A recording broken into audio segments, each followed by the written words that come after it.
ঘুটে দিয়ে জ্বালালে ভালো করে জ্বলে যাবে।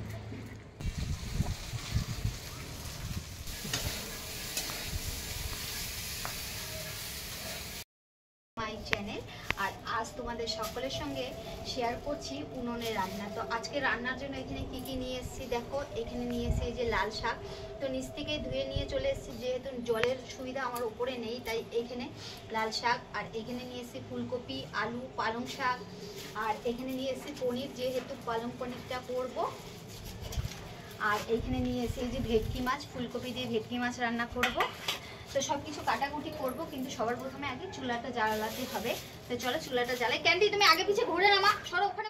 আজকে মোট উনুনটা জ্বলবে বুঝলে, কারণ ওই যে ঘুটে দিয়ে জ্বালালে ভালো করে জ্বলে যাবে। ঠিক আছে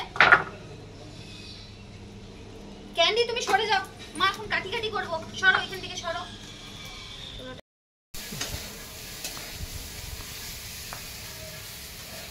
এখানে আমার এই যে মাছ ভাজা হয়ে গেছে, দেখতেই পাচ্ছ এখানে মাছ ভেজে নিয়েছি। আর এখানে এই দেখো ফুলকপিটাকেও ভাজা বসিয়ে দিয়েছি, আর মশলা টশলা রেডি আছে, তো চট করেই রান্না হয়ে যাবে।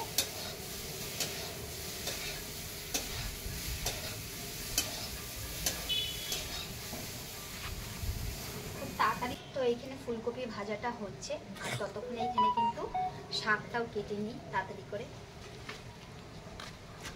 শাকটা অ্যাকচুয়ালি নিচ থেকে ধুয়ে নিয়ে এসেছি। লোকে কি সুন্দর ঝিরি ঝিরি কাটে, আমার দ্বারা ঝিরি ঝিরি হবে? চলে যাও।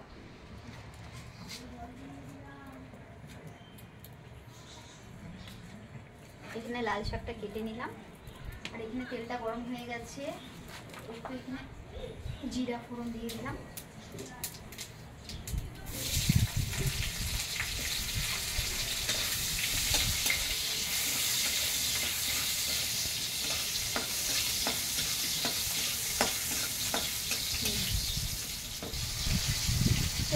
আলুটা তো ভাজা হয়ে গেছে, আর আমি নিচে থেকেই মানে পেঁয়াজ, টমেটো আর আদা বেটে নিয়েছিলাম নিচ থেকে, কারণ এখন এটা দিয়ে দিয়েছি।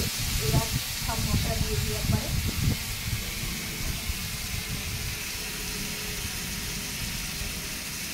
আমরা তো ফুলকপি দিয়ে মাছ করলে এইভাবেই করি, তোমরা কীভাবে করো জানি না।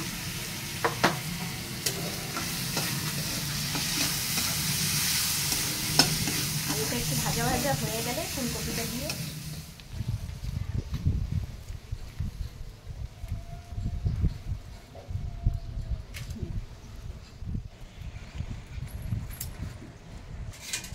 এখানে আমার মাছের ঝোল হয়ে গেছে।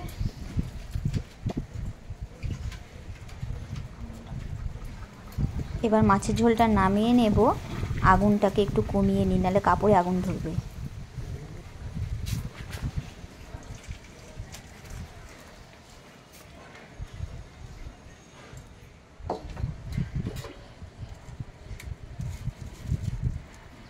মাছের ঝোল হয়ে গেছে। এখানে লাল শাক করছি রসুন দিয়ে। প্রথমে রসুন ফোড়ন দিলাম, তারপর পেঁয়াজ ফোড়ন দিয়েছি। এবার শাকটা দিয়ে দিচ্ছি, এর মধ্যে দিয়ে ভালো করে ভাজা ভাজা করব। তো অল্প আঁচে করলে জলটা ছাড়বে যেহেতু, তাই কিন্তু ভাপিয়ে নিই না। কিন্তু আমি যদি গ্যাসে রান্না করি তখন কিন্তু একটু ভাপিয়ে নিয়েই করি।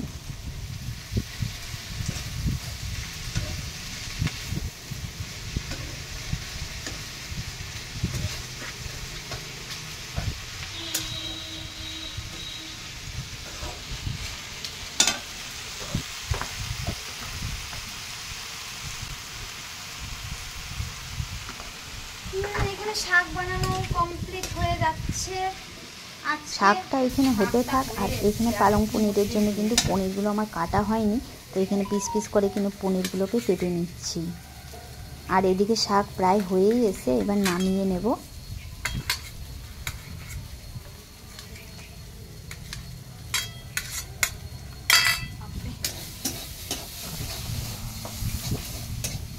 আগুনের তাপ এত বেশি যে চট করে কিন্তু পুড়ে যাওয়ার সম্ভাবনা থাকে। কতটা শাক ছিল, কতটুকু হয়ে গেছে।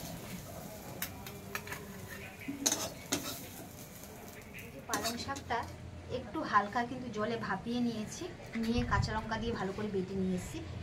ক্যান্ডির যে পাগলামোটা আমি বুঝতে পারছি না। মা সরে যাও। কালো জিরে দিয়ে দিলাম।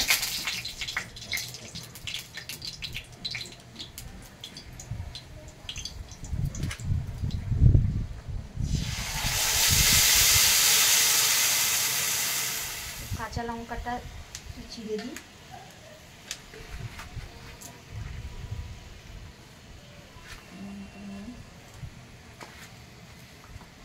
একটু দিয়ে দিচ্ছি হলুদ, সামান্য একটু জিরে গুঁড়ো, লঙ্কার গুঁড়োর প্যাকেটটা ঢালতে হতো। এই পালং পনিরে কিন্তু আমি টমেটো বাটা দিয়েছি, একটু রসুন বাটা দিয়েছি, আর সঙ্গে কিন্তু একটু আদা বাটাও দিয়েছি। এবার এটাকে ভালো করে কষিয়ে নিতে হবে। কষানো এখানে আমার হয়েই গেছে। এবার আমি পনিরগুলোকে দিয়ে দিচ্ছি, আর নামানোর আগে যে ধনেপাতা কুচি করে রেখেছি সেই ধনেপাতাটা দিয়ে পালং পনিরটা নামিয়ে নেব। ব্যাস, আমার পালং পনির রেডি। এখানে একটু মিষ্টি দিয়ে দিচ্ছি নামানোর আগে। একটু মিষ্টি না দিলে কিন্তু টেস্ট ভালো আসে না পালং পনিরে। আর আজকে ফাইনালি আমি এতগুলো রান্না এই কাঠের উনুনে যে করতে পেরেছি, মানে ভাবতেই পারছি না যে করতে পারবো আর কি।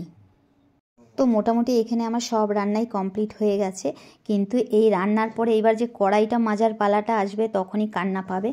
তো রান্না আমাদের কমপ্লিট হয়ে গেছে, আর এখন বাজে বেলা 2টো। তো 2টোর সময় তখন আমার দুপুরবেলার খাবার খেতে হবে।